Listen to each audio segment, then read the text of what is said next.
surtout pas, tu coupes ça, tu mets pas ça, tu mets surtout pas ça, ok? Ça n'a rien à voir, ça n'a comme rien à voir.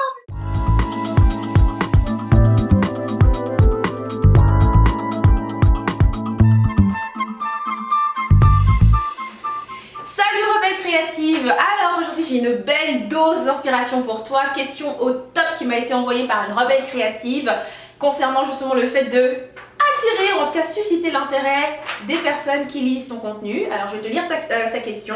Alors elle dit: j'ai démarré il y a maintenant 7 ans en tant que art thérapeute dans diverses institutions. Je viens d'ouvrir un cabinet pour pouvoir proposer des thérapies individuelles. Cela m'a amené à avoir une visibilité sur les réseaux sociaux. Premier pas réussi. Bravo! Alors, comment maintenant attirer à moi les clients pour mes diverses propositions, notamment de stages en avril et septembre 2017? Ma communication ne semble pas porter ses fruits, je communique et peu de personnes me posent des questions. Alors, comment susciter leur intérêt? Merci Henriette. C'est avec joie que je vais te répondre parce que je comprends totalement cette réalité-là. Et d'ailleurs, on laisse tomber le feuille et on passe à la réponse.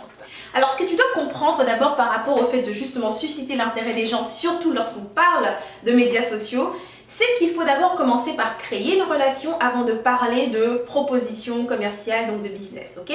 Donc je vais te partager exactement de quelle manière tu procèdes pour justement susciter l'intérêt des gens. Étape numéro 1, raconte des histoires. Raconte des histoires privées. Il n'y a rien de tel que pour se positionner comme étant une personne fiable, une amie, une personne à laquelle on peut faire confiance. Raconte des histoires qui illustrent tes valeurs ou encore tes croyances ou encore le type de relation que tu as envie de vivre, ok? C'est super important d'arriver à connecter avec les gens de manière très personnelle. Tant que tu parles de business, les gens ne vont jamais se connecter à toi. Si tu parles de tes propositions ou encore si tu parles de ton travail, c'est-à-dire tout ce qui touche à l'art-thérapie ou thérapie individuelle, les gens ne vont pas connecter avec toi. Par contre, si tu parles de ta vie privée et de choses personnelles, là, les gens vont connecter avec toi. Et je sais que ça semble totalement contre-intuitif parce que tu te dis, ouais, mais moi, je suis là pour le business, pourquoi je parlais de choses privées? Bien parce que ce sont des médias sociaux, ok? Le but des médias sociaux, c'est de socialiser d'abord. Donc, commence toujours par d'abord l'aspect social.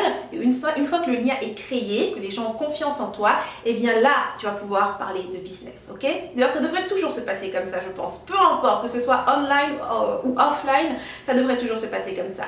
Ce qui m'amène donc à l'étape numéro 2. Donc, une fois que maintenant que tu partages tes contenus, que tu racontes des histoires et que tu es vraiment honnête et que tu partages des choses auxquelles les gens peuvent se connecter, et bien l'étape numéro 2, c'est de toujours poser une question facile et précise. Donc peu importe le type de contenu que tu vas créer, que ce soit écrit comme des blogs, ou encore vidéo, si tu as une web TV, ou bien que tu utilises YouTube, ou encore des podcasts, donc de l'audio, peu importe ce que tu vas créer, tu vas simplement terminer chacun de tes contenus par une question simple et facile. Si ta question est trop vague, comme « Oh, et toi, est-ce que ça t'est déjà arrivé ?» pour l'interrogation, c'est trop vague, c'est trop large, tu demandes aux gens d'aller fouiller je ne sais où, et il y a peu de chances qu'ils passent à l'action. Alors que si tu poses une question très précise, je vais donner un exemple de question précise. Si par exemple tu as parlé dans ton article de relations amoureuses, une question précise serait par exemple: et toi, es-tu en couple? Si oui, depuis combien de temps? Point de ligne! La réponse est oui, depuis 12 mois. Mais il y a très peu de gens qui vont répondre oui depuis 12 mois. Beaucoup vont dire oui depuis 12 mois. Et d'ailleurs, comme toi, dans ce que tu as raconté, moi aussi ça s'est passé comme ça. Tu vois ce que je veux dire? Donc tu veux vraiment rendre l'action la plus facile possible. Question précise et ultra facile. Et finalement, l'étape numéro 3, c'est de répondre aux commentaires. Je vois souvent ça, des commentaires qui sont laissés et puis il n'y a pas de réponse. Ou encore une réponse vraiment très nulle, tu sais, qui dit rien. C'est-à-dire que la personne elle a pris le temps de vraiment développer une réponse et toi tu as répondu « Oh, merci pour ton commentaire ». Maintenant qu'on se comprenne, je ne suis pas parfaite là-dedans, il y a des fois où je ne développe pas énormément dans mes réponses, mais de manière générale, j'essaie vraiment de donner cet intérêt, le même intérêt en fait. C'est-à-dire que la personne a pris le temps de répondre à ma question et à laisser un commentaire. En général, je vais vraiment prendre le temps de aussi répondre de manière développée à ce qu'elle a dit. Donc c'est super important parce que c'est le moment où tu es vraiment en train de créer un lien avec les gens. C'est sûr qu'au début, c'est peut-être plus facile à faire aussi que plus tard, si jamais tu as vraiment beaucoup plus de personnes qui consomment ton contenu.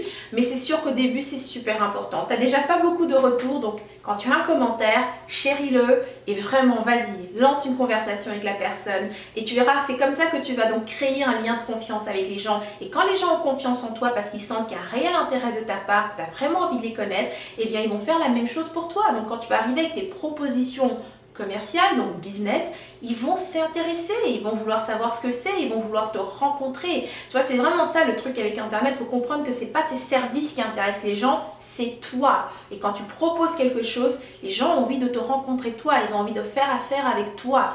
Ok?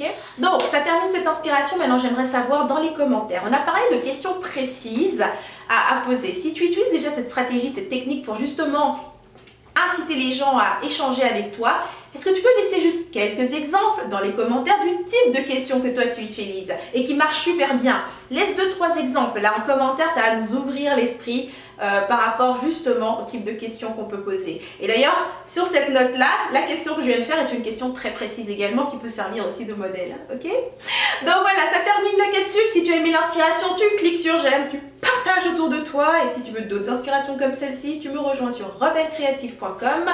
Tu t'inscris et je t'enverrai les prochaines inspirations directement de mon cœur vers ton mail. Et d'ailleurs, lorsque tu es inscrit, tu as même accès à certaines choses, certaines histoires personnelles que je partage et qui ne se retrouvent jamais sur mon blog. Donc, inscris-toi. Donc voilà, c'était Henriette Dendaka. Je te dis à la semaine prochaine et d'ici là, agis comme rebelle créative. Tu vis à fond, sans culpabiliser, sans complexe et sans stress.